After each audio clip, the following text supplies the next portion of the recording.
Okay, here we are.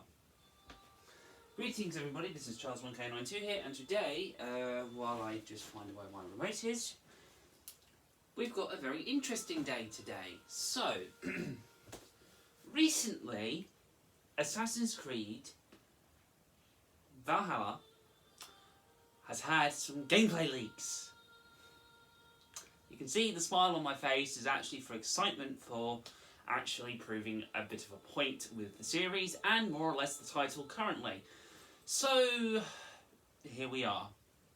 So, we have 30 minutes of gameplay which states at the very bottom, or no, I think it's on the right hand side, of that it's still kind of in a development stage. So, it's like, if you're planning to release on this year, you wouldn't have something that says still in development. But then again, I'm going to assume that this is footage that is kind of old, so that's only been released recently, but nothing is truly really ever leaked, because if this was a genuine leak of where something was stolen from Ubisoft's servers or something and was released to the general public, it would have been deleted instantly. But no, it's still going out, so thereby Ubisoft isn't allowing this sort of thing, because it doesn't really show much, so Ubisoft probably doesn't care.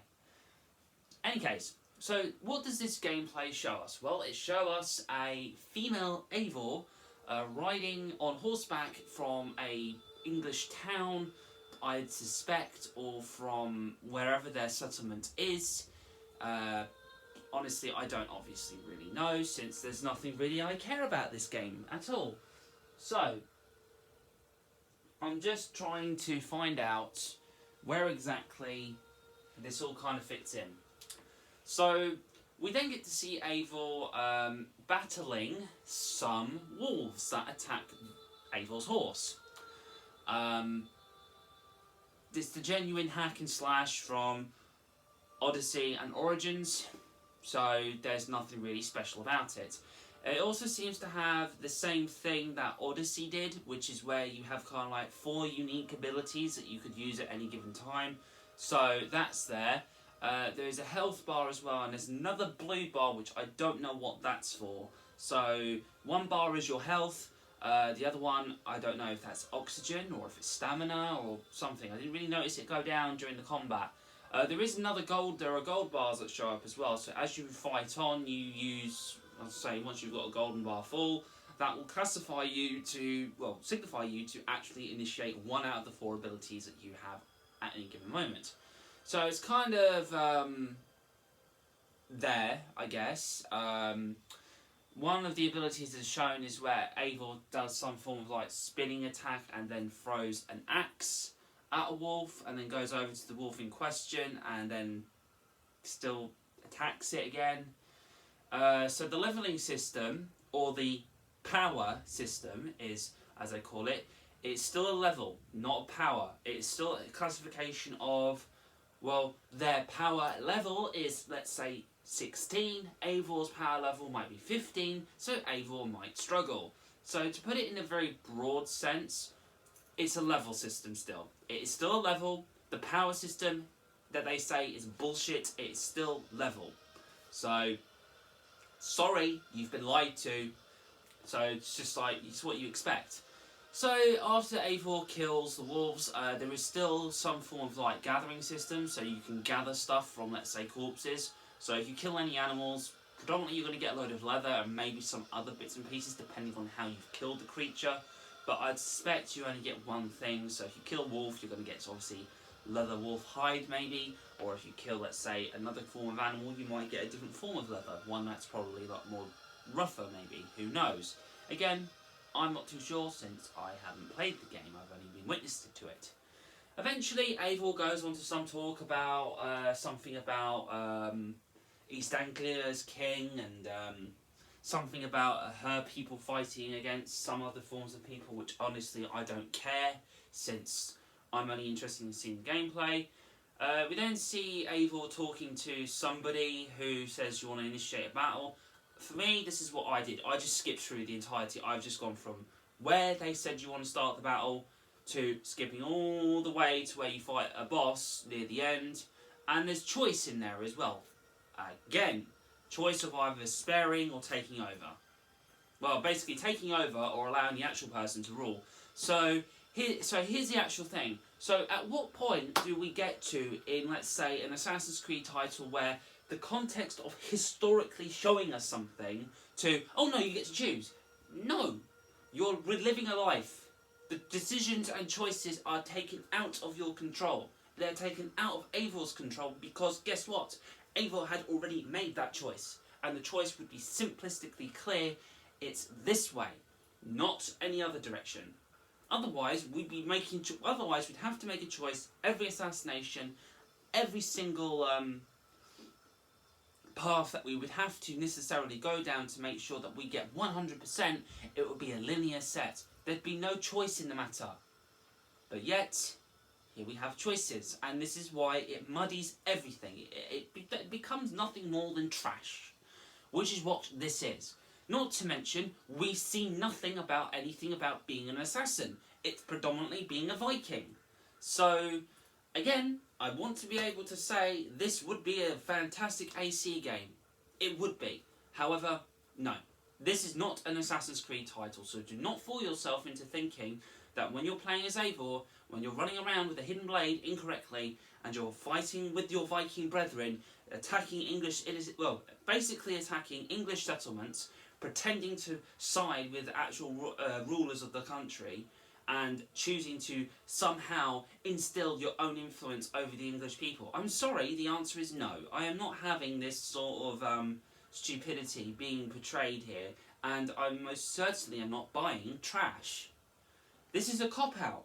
This is something which Ubisoft, on the whole, they are trying to mend their mistake with Odyssey by doing this with Valhalla. They're getting the right kind of guys and girls in the right places for either music, art, or directorship of the game. But still, Ubisoft, being them, have lent everything that they are on that set of director and making sure that the narrative that they're selling sells. So, this is not working. It won't work. It is still going to be the same shit that we got from Odyssey. We have seen nothing about social stealth. We have seen nothing of tracking down and assassinating somebody. We've seen nothing of these. Not one thing. We haven't even seen anything in regards to, let's say, the Assassin and Templar war, which I want to paraphrase this because this is something which I want everybody to kind of get their head across, right? And I want this to be branded in your heads thinking about past AC titles. So, give us a moment here. No. I haven't in this one. Yep, 10 Commandments. So, a very, very, very, very, very long time ago, back when Assassin's Creed 2 was released. So this is where I would tell you that the golden age of Assassin's Creed began. So, you have 10 creative commandments that every AC title developer and director should follow. So, number 1, Assassin's Creed will always tell the story of the secret war between the Assassins and Templars. One game so far hasn't done this, and that is Odyssey. Odyssey is the only game where it only has 2 out of the commandments. 2. Leaving the rest of the 8 to be, well, gone. So, second, being an assassin doesn't make the main character a ruthless killer. Right? He kills, but he has principles. Never murders the innocent. He avoids collateral damage as much as possible. So, raiding Viking horde, English settlement, but Eivor's an assassin, but it's his horde. English settlement burns, innocent people die. Oh dear. Broken the first tenant instantly. Gone. Right. 3. The war between the Assassins and Templars is the foundation of our franchise story in the past and present. So, you've got to have that conflict. So, In Odyssey, it wasn't there. Origins, it did exist. We were introduced to these ideas. We were introduced to the Order of Ancients, and we knew that their mindset was similar to the Templars.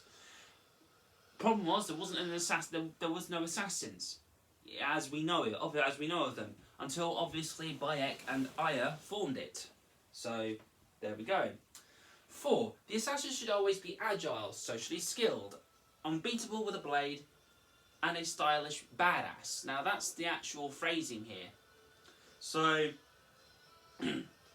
so you have to take into account, agile assassin. I wouldn't say that, I would say that Eivor potentially on, let's say, both the male and female side, considering on perhaps maybe their combat ability, they might actually have this. To say that they're agile, I would say maybe for the female one and not for the male, but that's just what I think. Pivotal moments in human history are based in the basis of our franchise. Assassin's Creed will always take a revisionist approach on real events. We'll use historical gaps to create our stories. So again, if something has happened, right, the illusion of choice, which is what it is, makes no sense for the Odyssey game and even for this Valhalla one. Because no matter what, the historical context would be, no, it's this way, this is how it happened. So even if you chose to be completely revisionist and says, no, I want this, this and this and this, it's just like, yeah, great. So basically you've just changed human history. You fucking stupid. You break the canon completely from doing this. So the answer is, choice should never be in the game. It should never ever have entered in the franchise. Yet they've done it. So history should always be portrayed as relevant to our core audience, with facts that tie into the present day, common knowledge and edgy modern art direction. So if we take this into approach of, let's just say, something which really does push on the let's say religious side of it, we believe there to be in the Christianic faith, there is a God, single being, all-powerful, all-knowing. Judaic, I believe, is the same. Islam, again, the same. Most faiths around the world will either have one God or they might have multiple gods, like a pantheon of gods. Now, we take this into Assassin's Creed's story here of these godly beings, and Ubisoft's kind of approach is, well, back then, they said, well, why don't we actually have these people, these gods, actually be highly advanced beings that people back in those times would refer to them as gods, because perhaps maybe they found a way to prolong their life through medical means, scientific means, which technically was truthful. They had a much more longer lifespan. Then let's say when the idea of going through the Bible and other forms of text of talking about Adam and Eve, they said, well, why don't we actually have this realistically happen here in this universe where these gods created man, they had man to be slave workers, which we were in the context of the AC, and Adam and Eve, when they discover an apple, which actually turns out to be a piece of Eden, that which they use to control people, Adam and Eve were the first humans to basically break free of their bonds, and more or less were the very first people to rebel against those that came before, or the Isu, if you want to use their real name, or species. Any case, but still, along with that, everything is explained, everything can be understood, and that's the sort of edginess that they go for. They go, well, there's this futuristic thing, they've died, but they have pieces left over, and all this other stuff. But anyway, so we then have, where are we? Number 7. Assassin's Creed is based on technology, right? So nothing is magical, everything has a plausible and technological explanation. So even if, let's say, right now, there's nothing really right now that can bend the mind of every human on Earth. Like, we don't have that tech. But it's a plausible thing to say, well, if we have an object which is capable of somehow connecting with the human psyche and the human mind, making them do whatever the wielder of this artifact has, then it's plausible. It's not making it up, it's just saying, like, could there be something? It's plausible. There might be something that can do this. Okay. So, plausible technology explained. Number 8. So, Assassin's Creed is about digging into a character's past through their DNA. So, in order to understand what really happened in a key historical moment. So, DNA. It's practically the code for every human being on Earth. Everybody has DNA. Everybody's got one. But what is it?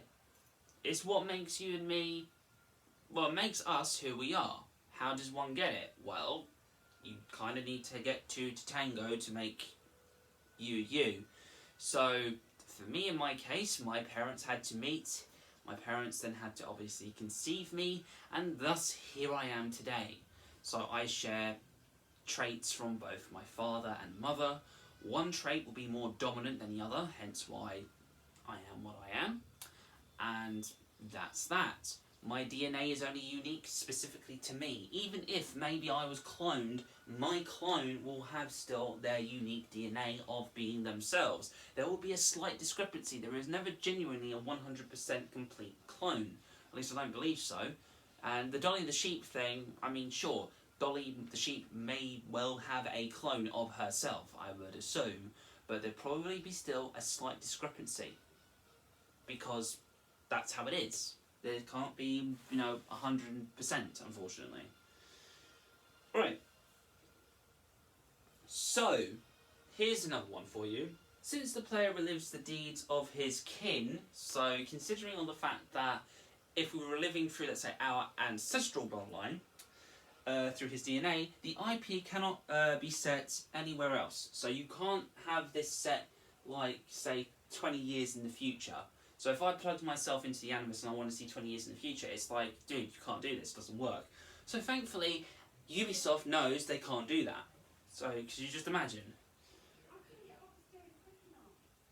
So, it cannot be set in the future. DNA of an unborn person or people does not exist. So you cannot set yourself in the future. Assassin's Creed can bend historical accuracy, but cannot create a Ukiora. So I'm actually going to find out what that means, because I think that's how you pronounce it, Ukiora, I think it is. So we'll find out. I like to find these things out. So, paste.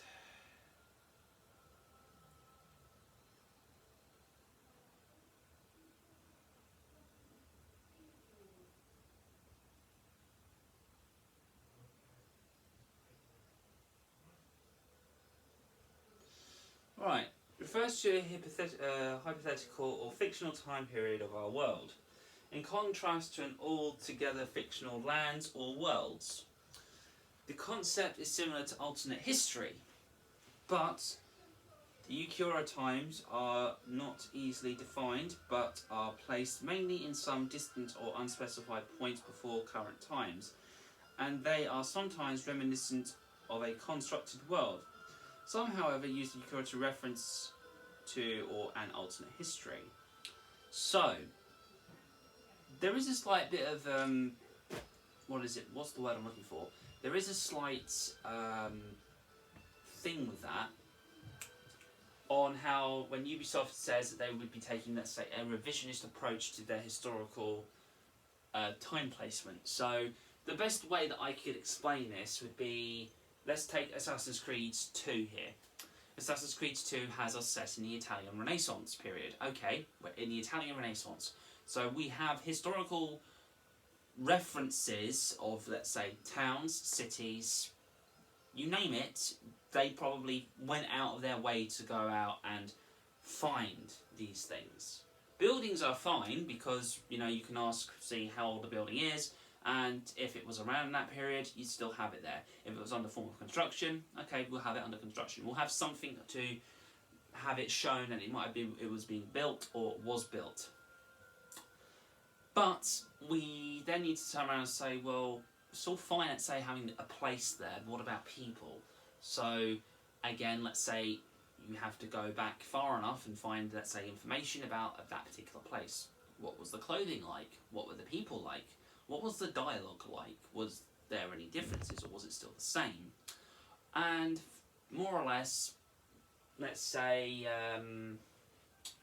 when it comes down to people, what historical figures would there be there?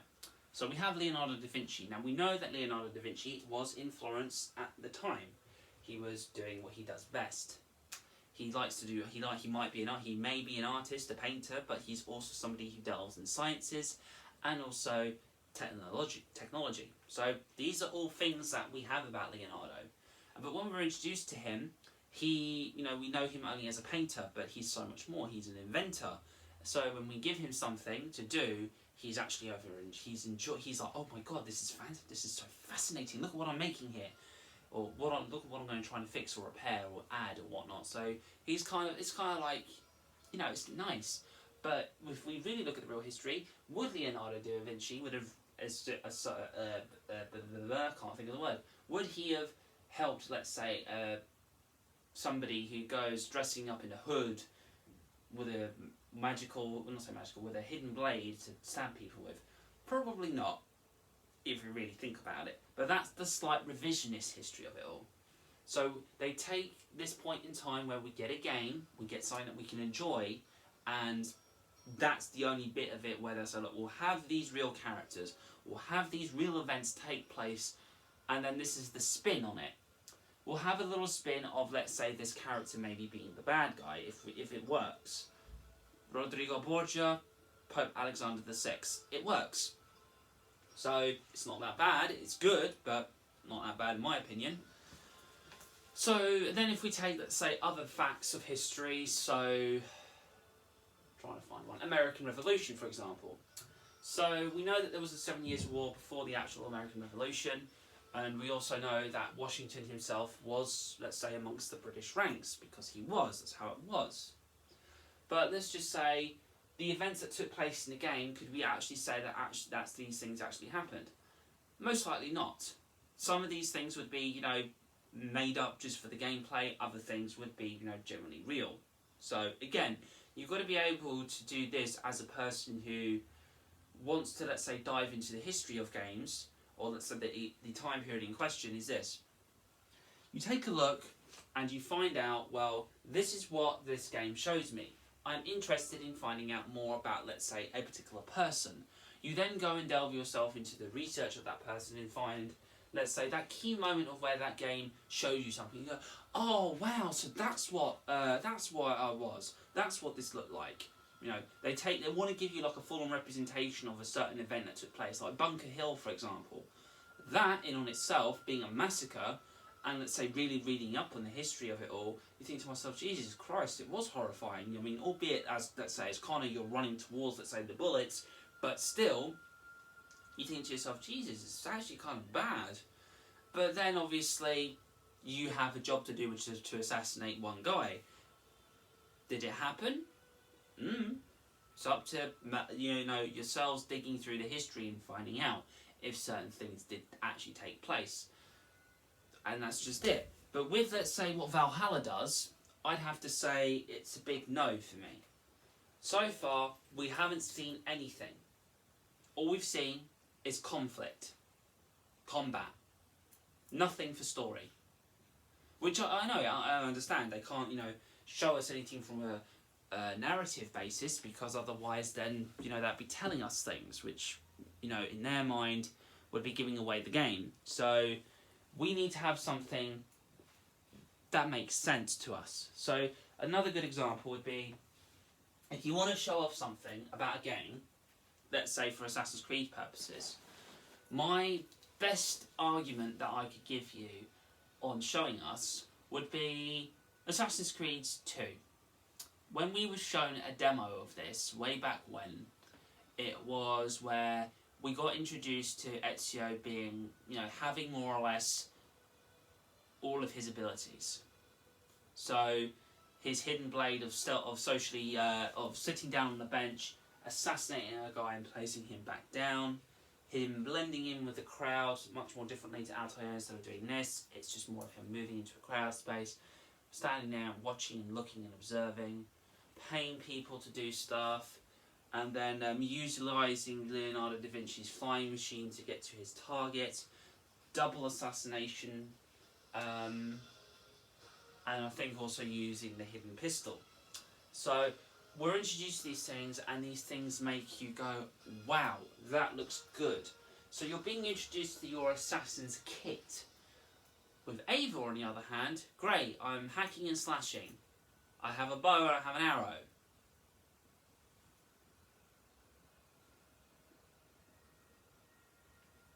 So, great, okay. Where's my assassination? No, okay. Although it probably might have been shown in, let's say, in the bloody battle scene, which I chose to skip because I can just see it as more or less the same as how Origins done their, let's say, war stuff, and more or less how Odyssey does it. So the answer to the question is no, it's no interest. It's the same shit again and again, except it's Valhalla, so it's nothing special.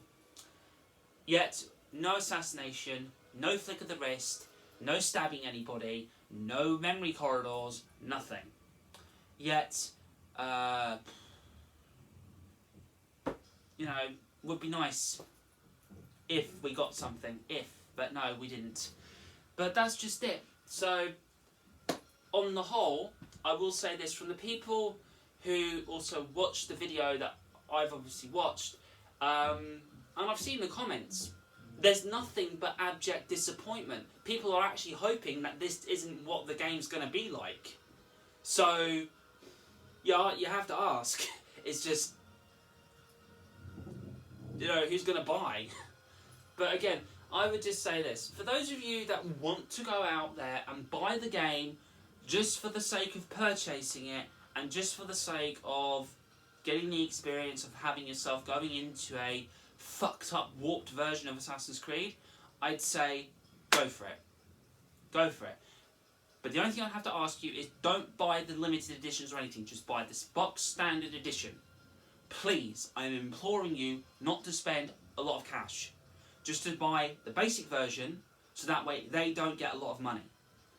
The ones that will do this, because they want to have their figurines and whatnot, like myself, if that's what you want to do, if that's what's going to get your rocks off, okay, fine, go ahead, buy.